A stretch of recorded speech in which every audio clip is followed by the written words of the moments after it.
World news के sponsor हैं स्वागत, अदरक, लहसुन और मसाले 100% प्योर एंड हाइजीनिक।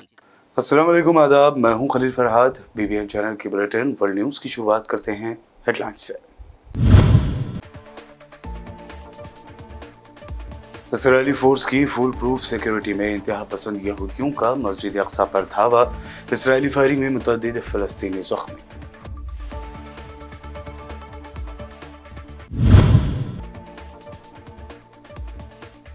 फ्रांस में मुजाहरे और एहतजाज छोटे कस्बों तक फैल गए। कारों और इमारतों को आग लगाने का सिलसिला जारी। बड़े पैमाने पर माली नुकसान।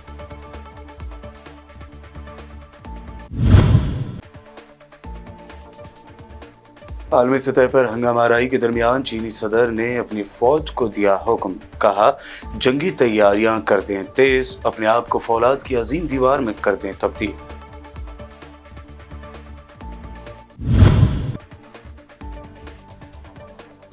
आरएसएस से जुड़े डीआरडीओ साइंटिस्ट कोरोलकर के खिलाफ जासूसी मामले में चार्जशीट दाखिल। पाकिस्तानी जासूस ज़ारा दास गुप्ता के प्यार में भेज दी देश की अहम जानकारी।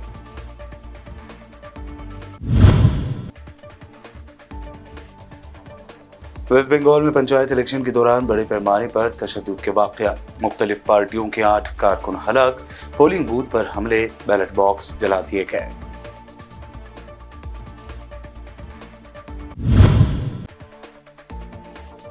और मध्य प्रदेश के ग्वालियर में पेश आया इंसानियत को शर्मसार करने वाला एक और वाक़या। मुस्लिम नौजवान को कार में किया गया किडनैप, बुरी तरह पीटा गया और तलवे चटवाए गए। ये हेडलाइंस बढ़ते हैं खबरों की तफसील की जानिब। जिनेन पर इसराइली हमले के बाद खत्ते में हालात कशीदा हैं। ताहम इसराइल के इंतहा पसंद यहूदी आबादकार फुल प्रूफ सिक्योरिटी में मस्जिद अक्सा पर धावे करते जा रहे हैं। कल सुबह काबिज इसराइली फौज ने मस्जिद अक्सा के सहनों पर धावा बोल दिया। बाताज़ा यहूदी आबादकारों की बड़ी तादाद ने इसराइली पुलिस और फौज की फुल प्रूफ सिक्योरिटी में मस्जिद अक्सा पर यह धावा बोला। ये धावे एक ऐसे वक्त में बोले गए फ़लस्तीनी इलाकों बिलखुसूस ग़र्ब उर्दन और अल-कुद्स में कशीदगी पाई जा रही है। उधर काबिज फौज ने मस्जिद अक्सा में नमाज के लिए आने वाले एक नौजवान नियाज सलाइमा को हिरासत में ले लिया।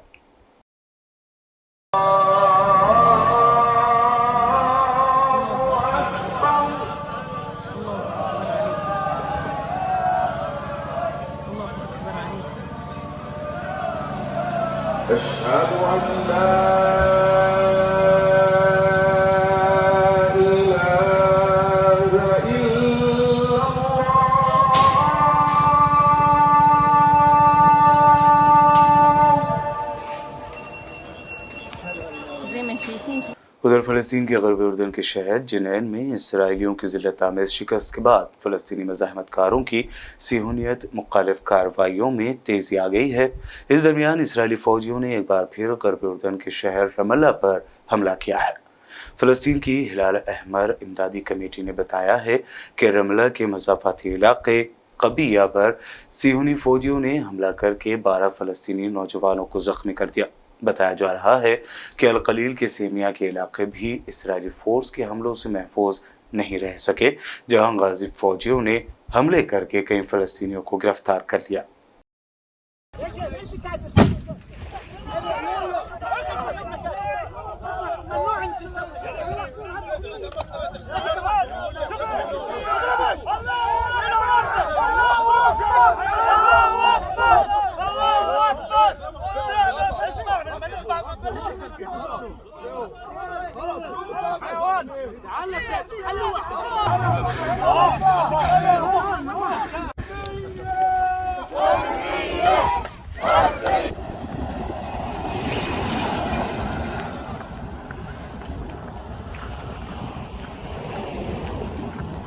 अक़वाम मुत्तहिदा के सेक्रेटरी जनरल एंटोनियो गुतेरेस ने फ़लस्तीनियों पर इसराइली मज़ालिम की मज़म्मत करते हुए कहा कि इसराइल के पास फ़लस्तीन में तशद्दुद की कार्रवाइयों का कोई जवाज़ नहीं है।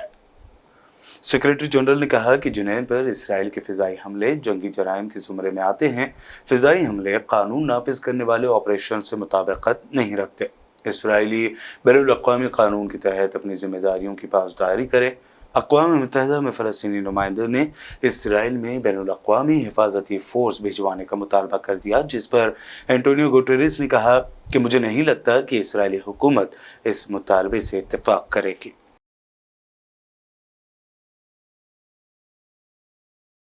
फ्रांस में पुलिस के हाथों हलाक होने वाले अफ्रीकन-निज़ाद नौजवान की हलाकत और उसकी तदफीन के बाद भी पुरतशद्दुद मुज़ाहरों का सिलसिला जारी है।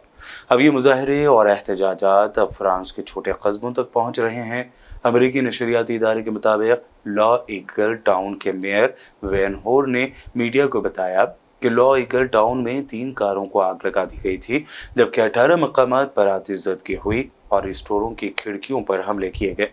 फ्रांसीसी पुलिस ने 3000 से ज़ायद अफराद को हिरासत में लिया हुआ है।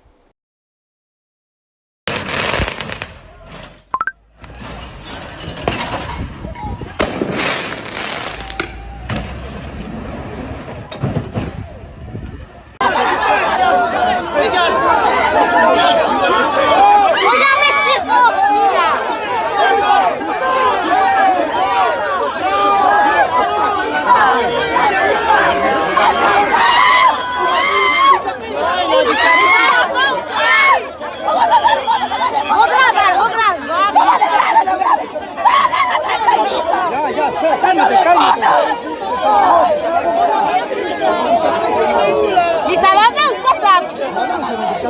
Mais ça, il est malade en plus, ça fatigue. Regardez ce qu'ils font, vive la France. Monsieur,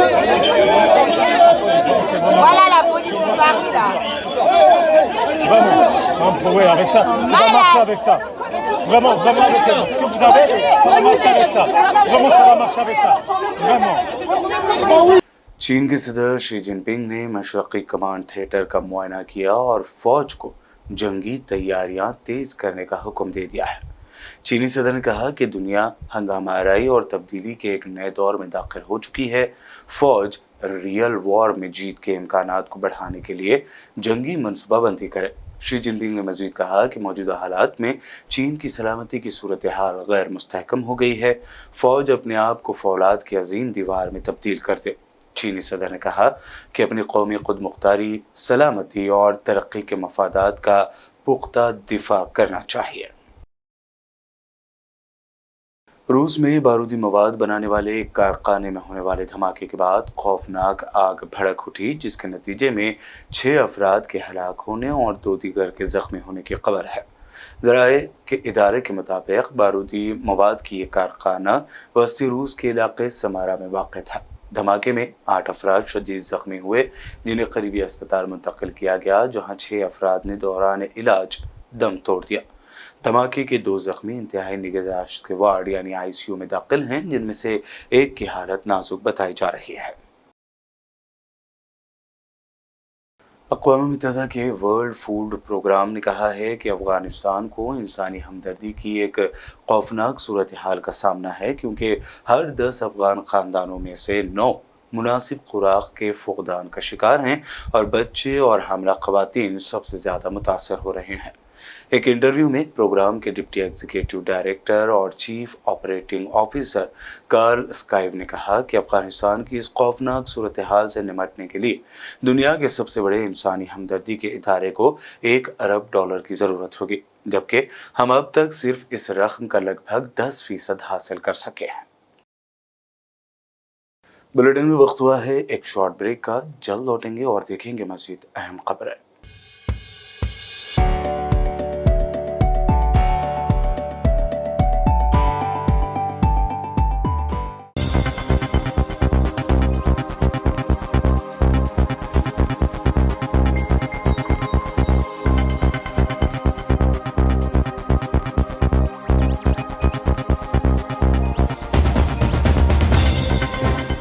world news के स्पॉन्सर हैं स्वागत, अदरक, लहसुन और मसाले, 100% प्योर एंड हाइजीनिक।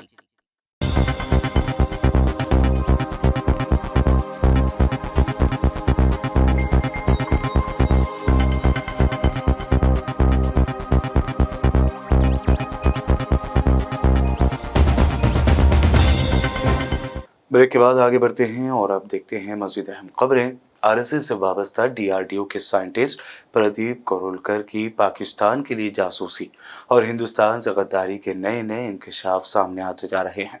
ताज़ा इंकशाफ में कहा गया है कि कोरोलकर ज़ारा दासगुप्ता का नाम इस्तेमाल करते हुए एक पाकिस्तानी इंटेलिजेंस एजेंट की तरफ मुतवज्जो हो गया था और उसने उससे खुफिया डिफेंस प्लान्स के अलावा हिंदुस्तानी मिसाइल सिस्टम के बारे में बातचीत की थी।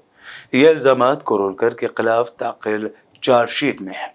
महाराष्ट्र एटीएस ने गुज़िश्ता हफ्ते यहाँ की एक अदालत में कोरोलकर के खिलाफ चार्जशीट दाखिल की थी। वो पुणे में डीआरडीओ की लेबोरेटरी का डायरेक्टर था। उसे 3 मई को ऑफिशियल सीक्रेट एक्ट के तहत गिरफ्तार किया गया था और अब वो अदालती हिरासत में है। चार्जशीट के मुताबिक कोरोलकर और ज़ारा दासगुप्ता व्हाट्सएप के जरिए राब्ते में रहते थे और साथ ही वॉइस और वीडियो कॉल के जरिए बातचीत किया करते थे। मुसलमानों और इस्लाम के खिलाफ घटिया बयानबाजी करने, कत्लेआम की धमकी देने वाले नरसिम्हानंद आज भी समाज में नफरत खोल रहा है। ऐसे में खबर सामने आई है कि नरसिम्हानंद को कॉन्स्टिट्यूशन और मुल्क के सुप्रीम कोर्ट के खिलाफ तौहीन-आमेज तबसरे करने पर नोटिस जारी किया गया है। सुप्रीम कोर्ट के जस्टिस एएस बोपन्ना और जस्टिस एमएम सुंदरेश की बेंच ने कारकुन शेचिनेल्ली की दरख्वास्त पर यति नरसिम्हानंद को नोटिस जारी किया है। दरख्वास्त में उसके खिलाफ कार्रवाई शुरू करने का मुतालबा किया गया है।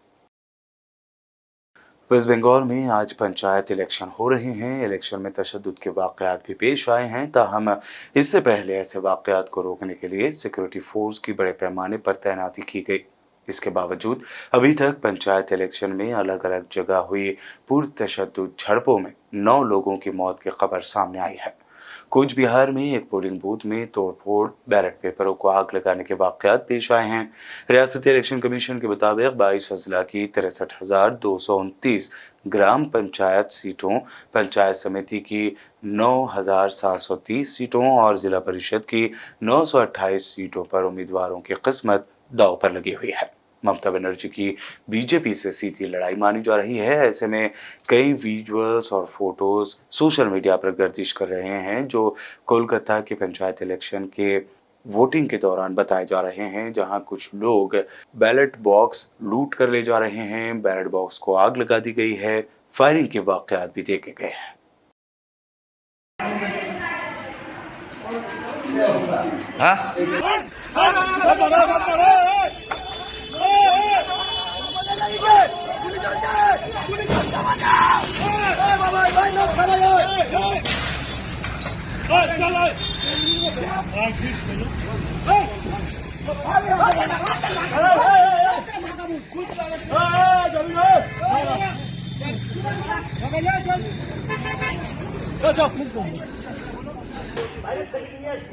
앉아, 몇 대를 쳐요. 아. ওড়ার জন্য উড়িয়ে দেবো সেক্ষেত্রে ভোট হবেই না। না, কেন্দ্র বাহিনী ছাড়া ভোট হবে না। এখানে ভাঙা হচ্ছে, সেই ছবি দেখাচ্ছি, ভাঙা হচ্ছে, আগুন জ্বলছে, ভাঙচুরে কিন্তু এই ছবিটা আমরা কিন্তু দেখতে পাচ্ছি এখানে।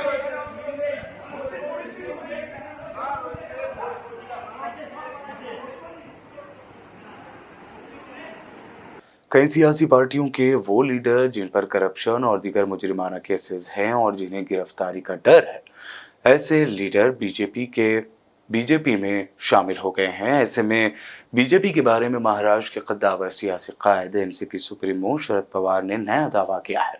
उन्होंने कहा कि बीजेपी के साथ महाराष्ट्र हुकूमत में शामिल होने के लिए 3 मरतबा बात हुई थी, लेकिन ये बात आगे नहीं बढ़ सकी। शरद पवार ने कहा कि बीजेपी की क़यादत में हुकूमत में शामिल होने के लिए उनकी पार्टी से बात हुई थी। उन्होंने साल 2014, 2017 और 2019 में बीजेपी से अलायंस पर बात की थी, लेकिन अलग आइडियोलॉजी होने की वजह से हम आगे नहीं बढ़े। एनसीपी सुप्रीमो ने कहा कि वो अभी बूढ़े नहीं हुए हैं और अटल बिहारी का मशहूर जुमला "ना टायर्ड हूँ ना रिटायर्ड हूँ", यानी ना थका हुआ हूँ ना रिटायर हुआ हूँ, दोहराया है। उन्होंने कहा कि जब तक पार्टी कारकुन उनसे कहते रहेंगे तब तक वो काम कर सकते हैं। आम आदमी पार्टी लीडर आतिशी ने प्रेस कॉन्फ्रेंस करते हुए पीएम मोदी पर और मरकजी हुकूमत पर इल्जाम लगाया कि किस तरह झूठ बोलकर मनीष सिसोदिया को बदनाम करने की कोशिश की जा रही है। कल शाम से भारतीय जनता पार्टी आम आदमी पार्टी के नेता मनीष सिसोदिया जी के खिलाफ झूठी खबरें फैला रही है। भारतीय जनता पार्टी और प्रधानमंत्री नरेंद्र मोदी जी मनीष सिसोदिया जी को बदनाम करने की कोशिश कर रहे हैं। उन्होंने कल शाम से ट्विटर पर, फेसबुक पर, टीवी चैनलों पर यह खबर प्लांट कराई कि ईडी ने, इन्फोर्समेंट डायरेक्टोरेट ने मनीष सिसोदिया जी और उनकी पत्नी की करोड़ों की संपत्ति जब्त करी है और अटैच करी है। मैं आज आप सबके सामने ईडी का खुद का ऑर्डर रखना चाहती हूं और आप सबके माध्यम से पूरे देश को दिखाना चाहती हूं कि भारतीय जनता पार्टी और प्रधानमंत्री नरेंद्र मोदी जी किस तरह से झूठ बोलते हैं। ये कागज जो हैं, ये इन्फोर्समेंट डायरेक्टोरेट का खुद का ऑर्डर है जो 3 जुलाई को इन्फोर्समेंट डायरेक्टोरेट ने इशू किया था। Provisional attachment order number 20/2023। इस अटैचमेंट ऑर्डर के तहत वो खुद अपने कागजों में इन्फोर्समेंट डायरेक्टोरेट बता रही है, उसने पूरी डिटेल्स दी हैं कि एक्साइज पॉलिसी के इन्वेस्टिगेशन में इस ऑर्डर में उसके अंत पे एक एनेक्स्चर है जिसमें लिखा हुआ है शेड्यूल ऑफ प्रॉपर्टीज अटैच्ड, जिसमें अलग अलग व्यक्तियों की जो प्रॉपर्टी, जो बैंक अकाउंट्स अटैच हुए हैं, उसकी डिटेल्स दी गई हैं। आप खुद देख सकते हैं।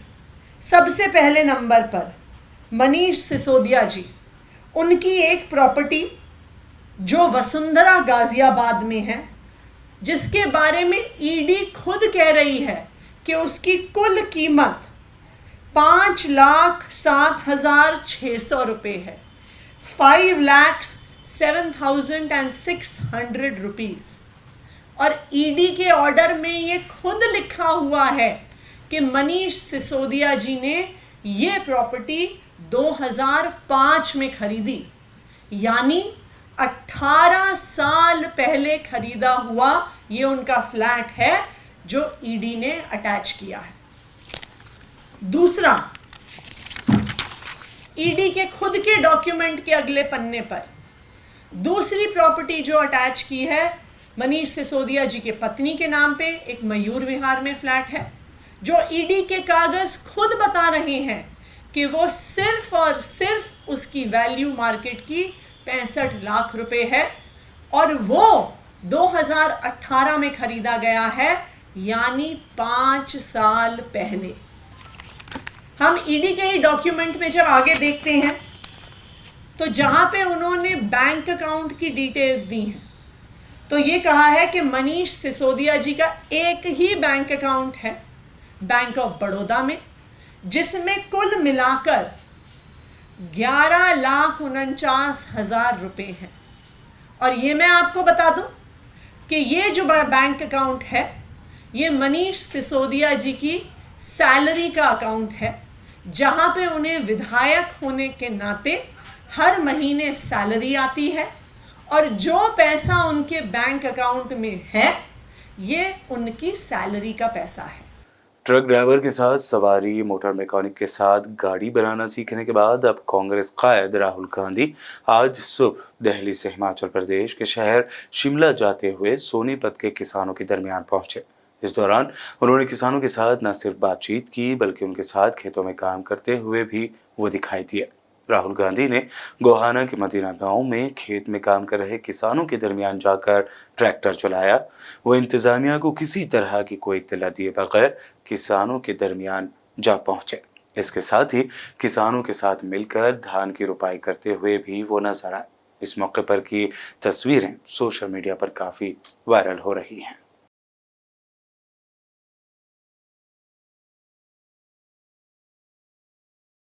कांग्रेस कायद रणदीप सुरजेवाला ने हरियाणा की बीजेपी हुकूमत पर संगीन इल्जाम लगाया और दावा किया कि खट्टर हुकूमत ने फॉरेस्ट रेंजर की भर्ती के लिए हरियाणा की लड़कियों के चेस्ट मापने का फरमान जारी किया है। हरियाणा सरकार, हरियाणा की भाजपा जजप्पा सरकार आए दिन हरियाणा के युवक और युवतियों से ज्यादती कर रही है और अब तो हद ही हो गई। अब खट्टर सरकार ने नोटिस जारी किया है 7 जुलाई 2023 को कि वो हरियाणा की बेटियों की छातियां नापना चाहते हैं फॉरेस्ट रेंजर और डिप्टी फॉरेस्ट रेंजर के एग्जाम के लिए। बाकायदा नोटिस जारी करके शर्त रखी गई है कि सभी हरियाणा की युवतियों का जिन्होंने फॉरेस्ट रेंजर और डिप्टी फॉरेस्ट रेंजर के लिए अप्लाई किया है, उनकी अनएक्सपेंडेड चेस्ट 74 सेंटीमीटर और एक्सपेंडेड चेस्ट 79 सेंटीमीटर होनी चाहिए। क्या बेटियों की छातियां अब नापने का धंधा करेगी ये सरकार? क्या खट्टर साहब नहीं जानते कि हरियाणा में महिला पुलिस कांस्टेबल के लिए, हरियाणा में एसआई महिला के लिए, सेंट्रल पुलिस ऑर्गेनाइजेशन में पुलिस महिला कांस्टेबल्स के लिए कहीं छातियां नहीं मापी जाती? खट्टर साहब और दुष्यंत चौटाला की जोड़ी आए दिन नए अजीबो गरीब कानून लेकर आती है कि किस प्रकार से हरियाणा की युवतियों को, हरियाणा की बेटियों को बेइज्जत किया जाए। इससे ज्यादा बेवकूफाना, इससे ज्यादा बेटियों को बेइज्जत करने वाला, इससे ज्यादा पूरी तरह से निकम्मे पूर्ण कोई आदेश नहीं हो सकते। हमारी ये मांग है कि इन्हें फौरन वापस लिया जाए और मुख्यमंत्री श्री मनोहर लाल खट्टर हरियाणा की बेटियों से माफी मांगे और सीईटी के एग्जाम की त्रुटियां पूरी किए बगैर, नया रिवाइज रिजल्ट निकाले बगैर, आंसर की को ठीक किए बगैर, ईएसएम इत्यादि कैटेगरीज की दुरुस्ती किए बगैर और जो फादरलेस और दूसरे मार्क जोड़ने हैं सोशो इकोनॉमिक कैटेगरी को या हटाने हैं, उन्हें किए बगैर आप भर्तियां कर ही कैसे सकते हैं? खट्टर साहब, हरियाणा के युवाओं से, दुष्यंत चौटाला जी, हरियाणा के उन युवाओं से जिनसे आपने वादा किया था ये जाति बंद करें, वरना इसे चेतावनी माने वो अर्श से फर्श तक का सफर आपको तय करवा कर दम लेंगे। जय हिंद, धन्यवाद। मजलिस इत्तेहाद मुस्लिमीन के लीडर वारिस पठान ने अपने ट्विटर अकाउंट पर एक वीडियो शेयर किया है जिसमें मुस्लिम नौजवान को बुरी तरह पीटा जा रहा है, गालियां दी जा रही है और पैर के तलवे चटवाए जा रहे हैं। वारिस पठान ने यह वीडियो जारी करते हुए लिखा कि पेशाब वाक़े के बाद एक मरतबा फिर आया ग्वालियर जिले से इंसानियत को शर्मसार करने वाला मामला। मुस्लिम नौजवान का कार में किडनैप करके चप्पलों से मारपीट और तलवे चटवाए गए। उन्होंने मध्य प्रदेश के सीएम शिवराज चौहान को टैग करते हुए लिखा कि इन हैवानों को सख्त सजा मिलनी चाहिए। टांके तो केने ही भाई, टांके जो का गोलू गुयर कौन है? इधर जाम के गोलू गुयर में भैया पापा है। ये पापा के पापा ये कौन बता? वो है गोलू गुयर कौन है? बाप है जी घोड़े दबा दबा चाट तेरी माँ चाट भैया गोलू को मूल मार चाट चाट जे तेरा भाई तेरा बाप।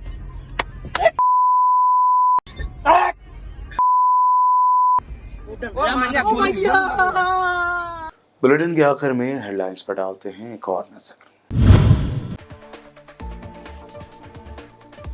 इस्राएली फोर्स की फुल प्रूफ सिक्योरिटी में इंतहा पसंद यहूदियों का मस्जिद अक्सा पर धावा, इस्राएली फायरिंग में मुतअद्दिद फलस्तीनी जख्मी।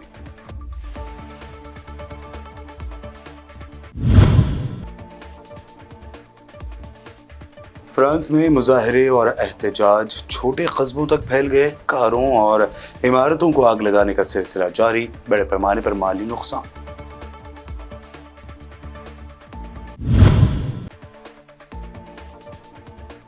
आलमी सतह पर हंगामाराई के दरमियान चीनी सदर ने अपनी फौज को दिया हुक्म, कहा जंगी तैयारियां कर दें तेज, अपने आप को फौलाद की अजीम दीवार में कर दें तब्दील।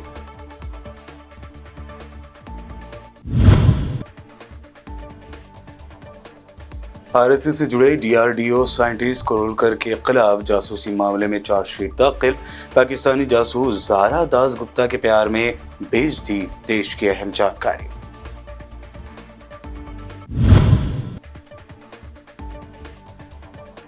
वेस्ट बंगाल में पंचायत इलेक्शन के दौरान बड़े पैमाने पर तशद्दुद के वाक़यात। मुख्तलिफ पार्टियों के 8 कारकुन हलाक। पोलिंग बूथ पर हमले, बैलेट बॉक्स जला दिए गए।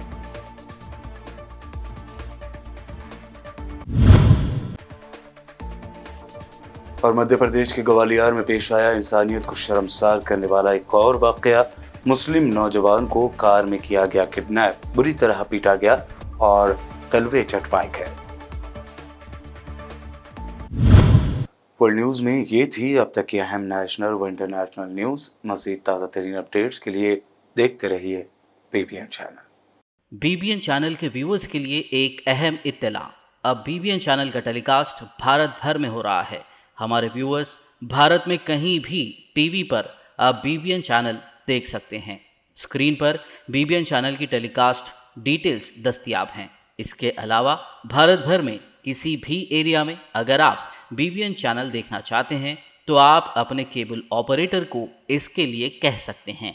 आपकी डिमांड पर वो ज़रूर बीबीएन चैनल टेलीकास्ट करेंगे, क्योंकि बीबीएन एक फ्री टू एयर चैनल है। इसके लिए आपको सिर्फ हमारे दिए गए नंबर पर केबल ऑपरेटर से कॉल या व्हाट्सएप पर मैसेज करवाना है। हम आपके केबल ऑपरेटर तक बीबीएन चैनल पहुंचा देंगे, जिससे वो आपके एरिया में टेलीकास्ट कर सकते हैं। इसके लिए चैनल की हमारी पूरी टीम लगातार काम कर रही है ताकि आप तक बीबीएन चैनल को पहुंचाया जाए। इसके अलावा बीबीएन चैनल को भारत भर में रिपोर्टर्स की ज़रूरत है।